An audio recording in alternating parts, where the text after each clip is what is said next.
Carpe Diem, seizing the day for Canadians as we age. Welcome to Carpe Diem. On this episode, we're talking about lessons we learned this past year. And we'll be returning to places that make our time on Earth extra special and give us hope for the year to come. The passing of another year might be a heavy reality, but it's also an opportunity to celebrate our success, to remember that we took every minute and made it count, like BJ McHugh does every day. Well, here's a couple of medals here, finishers. So I think they're both from Honolulu. I don't know what this one is. BJ McHugh is a marathon runner. She started at 55 and promptly started breaking world records, including her last one when she was 90. I have a daughter that's an Olympic swimmer, and it was twice a day, every day. So I got sort of bored with the whole thing. So then I thought, well, I'll just run along the seawall or walk. I started walking, and then I thought, this is so slow. So then I started running, and then I just got hooked on it. She started running at maybe 55. There was an organized 5K, I think it was, and she realized that she could run. And then 5K turned to 10, and then one day somebody suggested a marathon. I used to meet a lot of people on the trail, and some of the women said, you know, we're not runners, but we think of you, and we get out in the morning, get up here and do this. That's my running group, yeah. So you're going to teach me a couple of tricks. So lunge. Feet together, and then the other foot. And you were saying stomach in. She's doing it with weights, not me. This is a record I won in Honolulu. I set a world record for my age group. If you look it up, McHugh, there's year after year after year, the age group category, she holds them all. And these are world categories. I had a neighbor who used to see me. I used to crawl out, we have a hedge there, and I'd crawl out so he wouldn't see me, because he used to say, there she goes, wasting all her energy.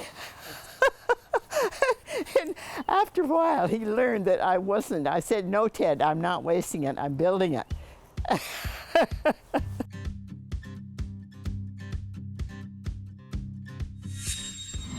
Good health is key to quality of life, and we know exercise and nutrition are a huge part of that. We know that we are what we eat, right? Chef Robert Clark is an Order of Canada recipient for his work on sustainability, so he knows a thing or two about the health of our bodies and planet. Welcome to Steveston. We're on the dock. As you can see, we got a barbecue and we've got Chef Robert Clark, and it doesn't surprise me in the least that we have seafood out here. Not just seafood, but local, sustainable, ocean-wise BC seafood. So the first thing I'm going to do is I'm just going to do a little halibut dish. I'm just laying a little bit of leeks on the bottom just to give it a base and keep the fish up off the paper. But a little bit of salt. We got, you see how shiny, how firm it is. Tarragon and orange, I like those flavors together. And I have to use onions of some caliber. Shallots, garlic, or onions. And a little splash of BC wine, I like it. A little bit of BC wine. So now that just goes in there? Yeah, so we're just going to throw that in. We're going to basically steam it in the butter and white wine and its own juices. Just going to cook that in the barbecue for, we'll see, maybe, it depends on how hot the barbecue is. It's very experimental today, maybe 6, 8 minutes, 10 minutes. Oh, yeah, man, gosh. Look at, feel that, eh? And the scent.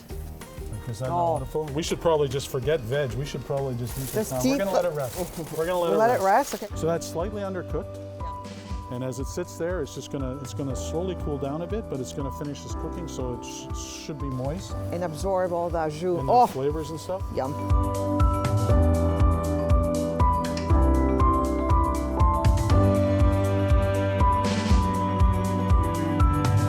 My overall goal is to encourage British Columbians to enjoy British Columbian seafood and to embrace your producers, because they are the cornerstone of our future as far as food sovereignty is concerned. We have to support the people that produce our food, whether it's a carrot or whether it's a lingcod. And that's why I wanted to come and see you, because I really believe in what you're doing and I want to support you, and I just want to come and eat. Yeah. So you keep talking. Let's be real. I love them. Sorry I didn't bring more than 2 forks. I love, no. Seafood and all the nutrients found in that delicious gift from the ocean can give us so many benefits. Remember to shop local and insist on sustainable products. When we come back, we visit with Dr. Bell for more tips on how to live our best life. So I realized that drugs are fine, but they're not the ultimate answer. So I wanted a cure that I could empower people with some tools they could take charge of their health.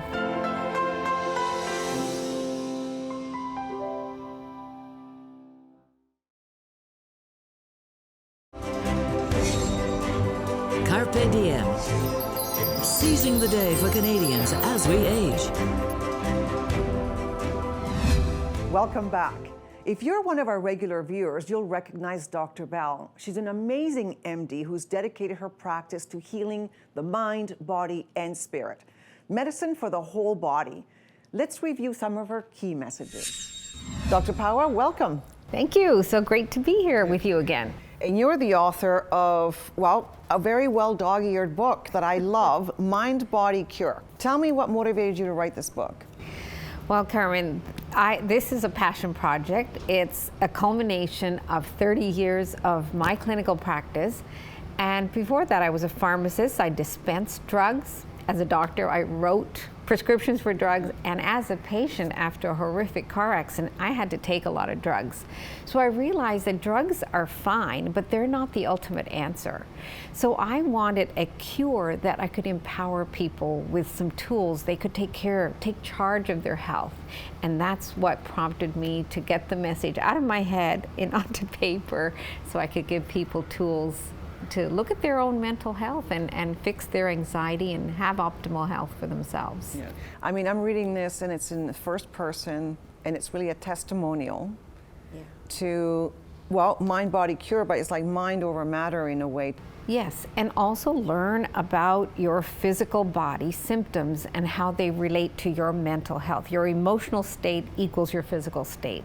And people don't make that connection. So that's why I wanted their mind and their body. It's seamless, it's all one.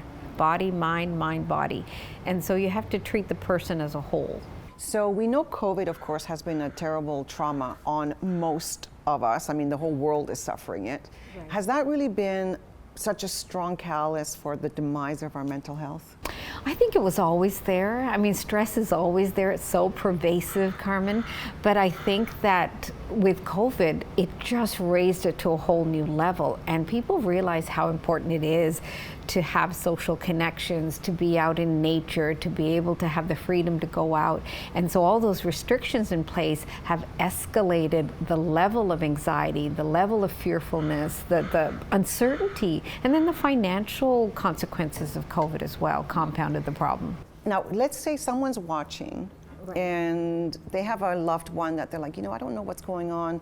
What are the symptoms? What should we be looking out for in other people or in ourselves to say, you know what, I need help? Well, there are certain signs that we should watch for. If someone has suddenly socially withdrawn, they're not coming out, they're not answering your phones or your texts, and they're just being very socially withdrawn, that's a distress signal. If they've had attempts at suicide, that's a huge cry for help. If you see them abusing alcohol or doing a lot of what we call stress eating, stress-soothing behaviors that are not healthy, those are some signs. And some people have a very good facade and you can't tell that inside they're very depressed. And that's the most dangerous ones. So I think that it's really important for healthcare to go back and fix what's broken, fix the stress perception, the perception of what's causing anxiety. And we can't fix the external. It's an inside job. Health is an inside job. We got to go within. That's good. One of Dr. Bell's key messages is mindfulness. So when we come back, we'll dive deeper and learn about the ancient Japanese practice of Shinrin-yoku. If we enter the forest, you hear the sound. Air is different.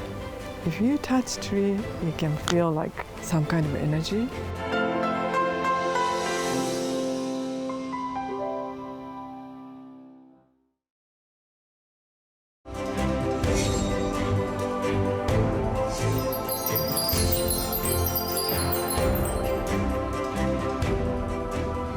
Welcome back. These past 2 years saw most of us staying close to home. We have been reintroduced to our own backyard, but how do we take that walk in the forest one step further? Yeah, look at that on the top. After the cancer, I had all kinds of problems because of the chemotherapy.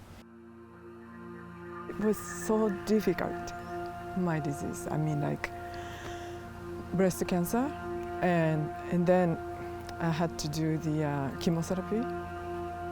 Chemotherapy was so difficult for me. I thought, I'm gonna die. I better to die. My husband and I was walking, and the walking is very good, healing itself. But then we found forest. Well, it always made her feel better being in nature where you could forget about your worries being out in the forest. And Yayoy's always found interesting things to see in the forest that I would never see. It's sort of a spiritual journey for her being in the forest.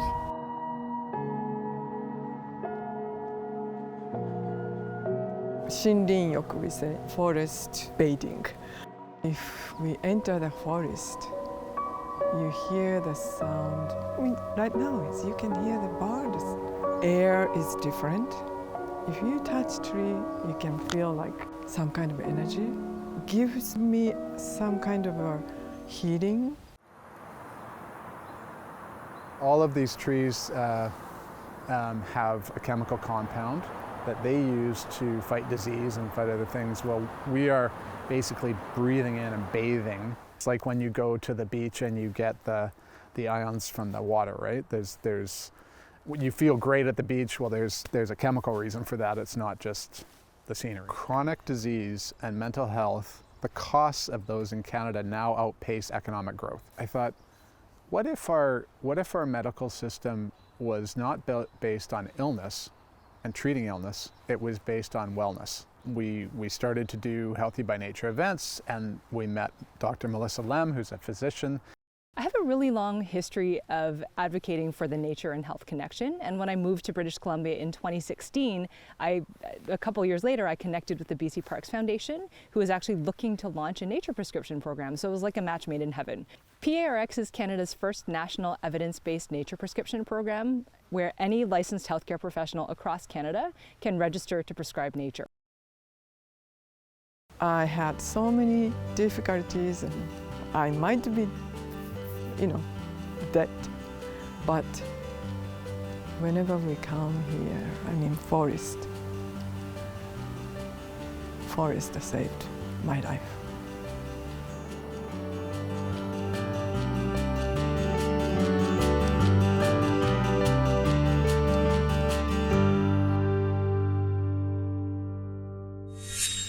One of my favorite activities is walking, and now I do it with more purpose. We're so lucky here in BC to have accessible outdoor spaces where we can let nature help us heal. But sometimes we just want to jump on a plane and see another part of the world. I never tire of remembering my journeys to Europe, so let's take a trip back to Mykonos. We're on Mykonos Island. As you can see, it's fabulous down here in the harbor, but we're also going to go explore the countryside. This has been a haven for royals in the 30s, the jet set in the 50s, and today we're going to go exploring.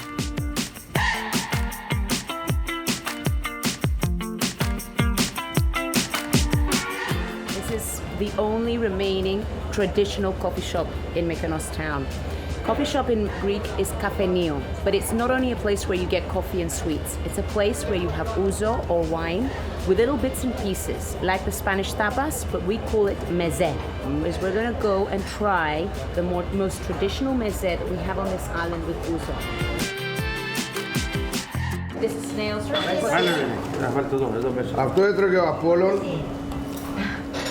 και έκανε καλά παιδιά. He says this is what Apollo, the god of light, who was born on Delos 8, and that's why he had good kids. You think that's funny, eh? Very good. You see what happens when you get into the locals? You learn all kinds of things. And you know, that was delicious.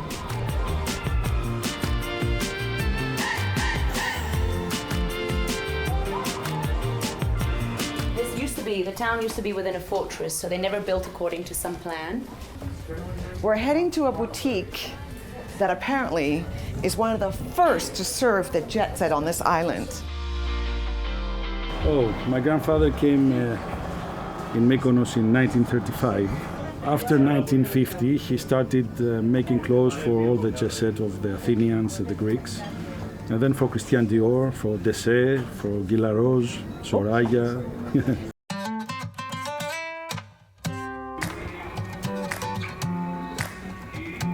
We may have to take this one home. I know, of course.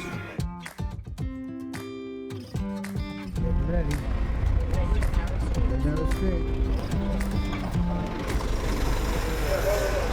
We made it. One more time. Hey, I'm so happy.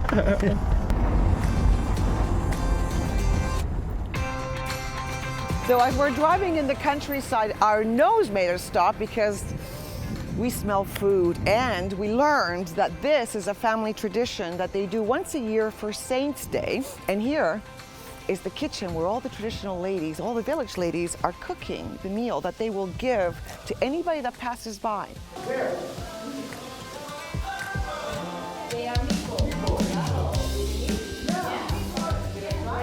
Oh, look at this.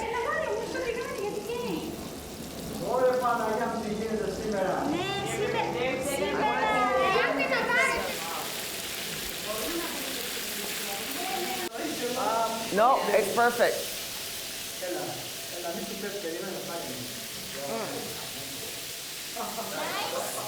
I'm loving Greece. Oh my God. Look at that. Where's he going with the bread? Oh my gosh, I can't Oh. Where do I go? That way? To you? Thank you. The service will be done in the afternoon. The priests are called in by the family. They're preparing the chapel for the service, and then after the service is when the feast will come.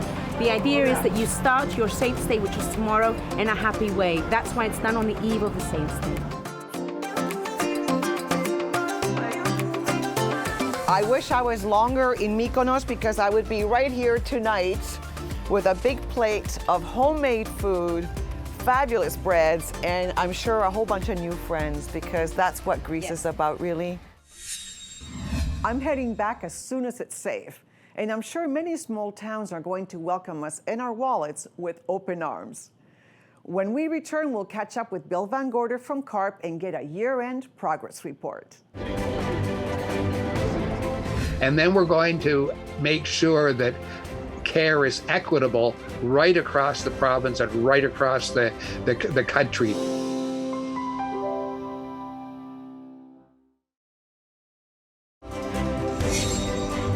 CARPe diem. Seizing the day for Canadians as we age. Welcome back. Many of you are CARPe members, and your fan mail tells me just how important that organization is to you, especially as we age. CARPe works tirelessly on our behalf, so I thought we should invite Bill Van Gorder to give us an update. Hola, Bill. Hi, how are you? I'm great, and thank you for joining us today. I really wanted to talk with you about what CARPe has done in 2021. Give us your hit list. Well, we've had a good year. Our membership has increased. We're now over 330,000 members across the country. We've had good uptake on our promotion and our advocacy around flu and flu vaccines being available. And some provinces have already begun to offer the high-dose flu vaccine at no cost. We've been able to talk to the federal government about what we're doing and what they're doing in terms of long-term care and home care. And we've been able to finally get some attraction to an area that's very important to many of us, and that's the mental health of seniors. There's so much to unpack in your campaigns. So quickly, tell us what your plans are for 2022. Well, in 2022, we want to make sure the government does revitalize home care and long-term care. And then we're going to make sure that care is equitable right across the province and right across the country. We're also going to be championing fitness for older adults. We want people to keep themselves fit. So if we look after those three areas, people's health, their own fitness, and their financial ability to do what they need to do, we can make sure that older Canadians have a better life in 2022. Thank you so much, Bill. Thanks, Carmen.